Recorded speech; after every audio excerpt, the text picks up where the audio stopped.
Salut tout le monde, j'espère que vous allez bien. Aujourd'hui à Petit Jean joue, c'est en sirotant un délicieux café turc que je vais vous faire la critique d'Istanbul.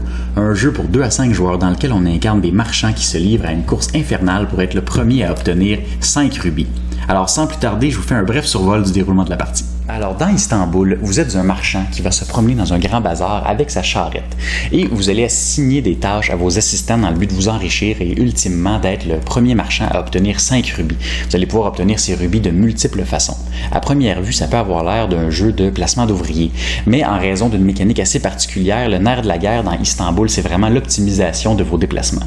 Chaque quartier du bazar vous permet d'effectuer une action particulière. Sauf que pour effectuer l'action, vous devez laisser sur place un de vos assistants ou bien en récupérer un.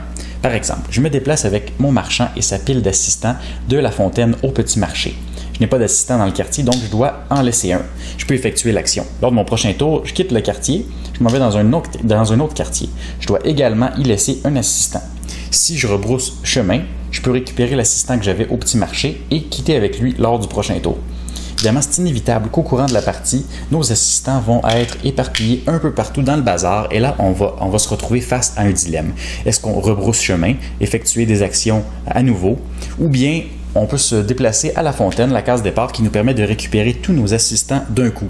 Peut-être que ça va nous coûter un tour précieux, mais ça peut valoir la peine, ça peut nous permettre de se déplacer dans d'autres endroits dans le quartier qui nous était alors inaccessible. Il y a plusieurs façons d'obtenir des rubis. Vous pouvez vous les procurer en vendant de la marchandise au palais du sultan ou bien tout simplement avec de l'argent chez le marchand de gemmes. On peut également obtenir un rubis dans chacune des mosquées lorsqu'on réussit à se procurer les 2 habiletés spéciales de chacune des mosquées. Et finalement, on obtient un rubis en maximisant la capacité de notre charrette de marchand.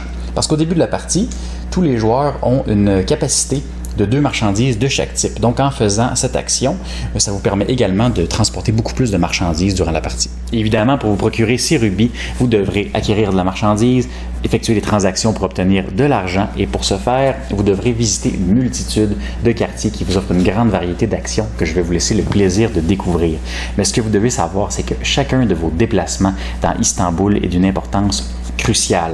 C'est très fâchant d'arriver près du marchand de gemmes ou bien du palais du sultan pour constater que nos déplacements n'étaient pas assez efficaces et qu'il nous manque une marchandise, par exemple, ou bien une pièce d'or pour effectuer une transaction. Et on a également d'autres choses à prendre en considération en plus de planifier méticuleusement notre trajectoire, comme par exemple la possibilité d'utiliser des actions spéciales uniques qu'on peut obtenir au cours de la partie, bien la possibilité d'acheter des actions spéciales permanentes dans les mosquées. Et en plus de tout ça, on doit considérer le positionnement de nos adversaires marchands. Parce que pour entrer dans un quartier dans lequel se trouve un adversaire, on doit lui verser la somme de 2 pièces d'or. Évidemment, ces 2 pièces d'or pourraient être très importantes en fin de partie, pourraient même nous empêcher de faire l'acquisition d'un rubis ou bien de compléter notre charrette, par exemple. Bien sûr, en ayant autant de choix d'actions, c'est facile de tomber dans la suranalyse de nos décisions et on peut ainsi prolonger la partie inutilement. Et un des points positifs d'Istanbul, c'est qu'une partie, même à 5 joueurs, peut durer environ 1 heure. Si jamais vous rencontrez ce problème, on peut y remédier facilement en utilisant tout simplement une minuterie. Évidemment, c'est un jeu d'optimisation de vos déplacements. Donc, après avoir joué plusieurs parties, vous allez commencer à comprendre la complémentarité entre les différents quartiers, ce qu'un nouveau joueur va avoir de la difficulté à faire. Donc, il va falloir aider les nouveaux joueurs, les guider dans leurs décisions, parce que même pour un joueur expérimenté, ça peut être difficile de faire des choix. Alors, imaginez ce que c'est pour un nouveau joueur.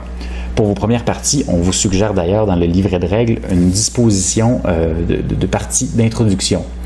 J'ai remarqué qu'il y a une stratégie qui est plus efficace dans cette disposition parce qu'on regroupe les quartiers complémentaires ensemble. Il y a définitivement une trajectoire qui fonctionne un peu mieux. Donc, ce n'est pas une disposition que je vous recommande pour vos parties suivantes. Mais au niveau de la rejouabilité, c'est vraiment super. On a un plateau de jeu qui est modulaire. Donc, on joue toujours sur une grille de 4x4. À chaque partie, vous pouvez tout mélanger. Vous avez une nouvelle disposition, un nouveau casse-tête qui s'offre à vous. C'est vraiment super. Et on a aussi des dispositions qui sont suggérées dans les livrets de règles pour différents niveaux de complexité. Alors en conclusion, est-ce que je vous recommande Istanbul? Définitivement, c'est rapidement devenu un classique à la maison. On le sort très souvent, on peut y jouer de 2 à 5 joueurs. La durée de la partie est vraiment raisonnable. C'est un jeu par contre qui est, je vous dirais, plutôt de niveau intermédiaire que débutant, malgré le fait que le gameplay soit assez simple. On a quand même besoin d'un bon niveau de concentration lors d'une partie. C'est extrêmement satisfaisant de planifier nos trajectoires et de voir nos plans avoir du succès ou bien être complètement anéantis par des imprévus. Alors si Istanbul est un jeu qui pourrait vous intéresser, je vous le dis, c'est vraiment un excellent choix. Merci beaucoup et à la prochaine.